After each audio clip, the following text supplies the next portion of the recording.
Greetings, my friends. Welcome to another episode of Badass Unscripted. When I do the Forge, or the Forge Professional, I like to say that the best learning experiences are the ones where you truly meet yourself for the first time. It's one thing to instruct. It's one thing to teach. It's completely another thing to challenge a fellow human being to rise up and meet their limitations, meet their strengths, their passions, their weaknesses, to really peel them like an onion. And for the first time, let them see themselves as the rest of the world sees them. Good and bad, weak and strong. A great educational experience gives you those kinds of aha moments. Because knowledge is finite. There's only so many things in the world that we need to know before we should expect ourselves to act, to start creating, to start doing. And I think, if you bought a new car, wouldn't you read the manual, open it up to get familiar at least with the features that aren't obvious? Where's the spare tire? Where's the spot where I put the jack in if I need to change the tire? Where's the fuse panel? How do I shut the lights off if I'm at the drive-in and I need the radio on, but I don't want the lights on? You got to go into your manual to find that out, don't you? So you've got this beautiful machine that you've invested in. You'd spend the time to know it intimately. But what about you? What about yourself? How many times do you stop to read your own manual? And man, this one could go deep. We could talk about this for an awful long time. There's a couple of areas that I think would be obvious places to start. The first thing is, who are you? What do you want? What drives you? What motivates you? What makes you happy? What makes you sad? Next thing is, what do you fear? Because believe it or not, a lot of the problems that we struggle with in Agile, a lot of the difficulties that we face in team rooms and boardrooms have everything to do with what we're afraid to do. So, what is it that we're afraid of exposing or having the outer world see? Could it be we're afraid to be seen as incompetent, less than worthy, unintelligent, incapable, as a fraud, as an imposter? So many of us suffer from those kinds of fears, don't we? And yet, what would happen if you didn't know what you fear? If you don't know what you fear, you give yourself permission to act and react with someone else in the driver's seat of your vehicle. Because you don't know what turns you on, what turns you off, what motivates you, what demotivates you, what gets you scared and converts fear into anger or bitterness or defensiveness.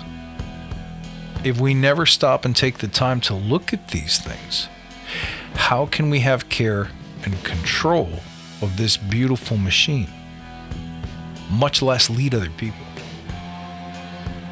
I hope that's obvious. The last thing, or maybe not the last thing, the next thing is, why are you here?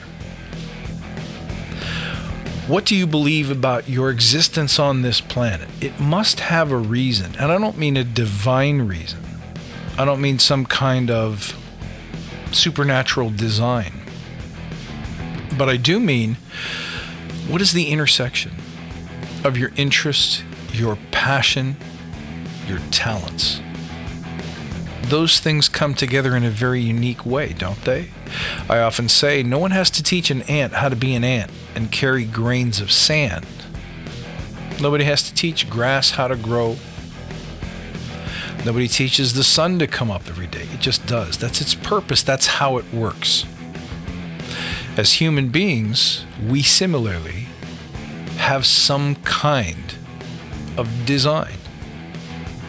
We're meant to do certain things. We got these thumbs, we've got two eyeballs, we've got all these parts that are intended to help us survive, grow, and expand, to fulfill some kind of purpose. Now add to that the unique experiences that you had growing up, bring you to a place where maybe the way you serve, the way you generate joy and energy and passion for yourself is by being a librarian or being a leader of other people. Maybe you're here to inspire other people to teach. Maybe you're here to be a firefighter, a hero, a defender. Maybe your thing is to be an innovator, a creator, a thinker, someone who designs things that didn't exist before.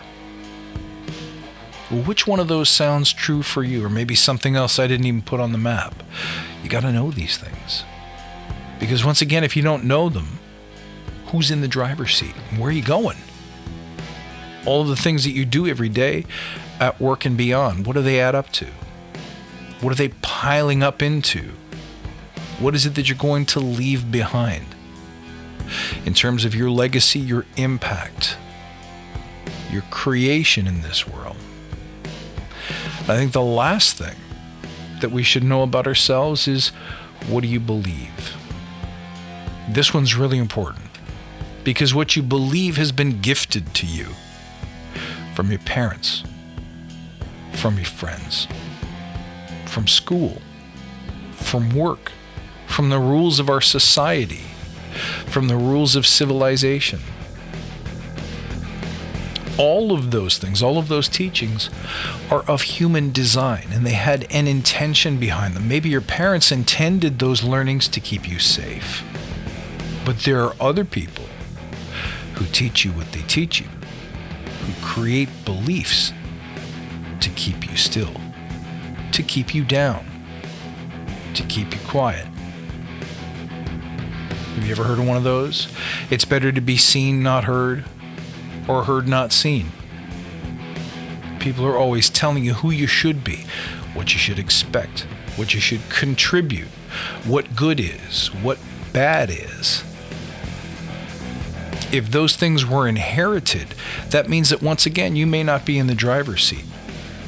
You have a series of beliefs that conduct your daily action, your daily behaviors, and your daily emotions. And you may not even know what they are.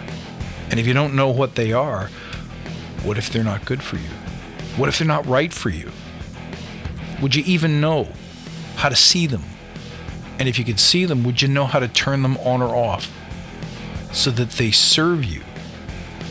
Or so that you can disassemble them, discard them, be rid of them, and replace them with the beliefs that work, so you can do the things that matter. My friends, if you're not already subscribed to this show, make sure you subscribe wherever you listen so that you never miss an episode. You can go to my website at badassagile.com and find out more about my products and services, and that way you can hire me or get in contact with me. You can find me on social media at badassagile, on Instagram, and on Twitter at badass_agile.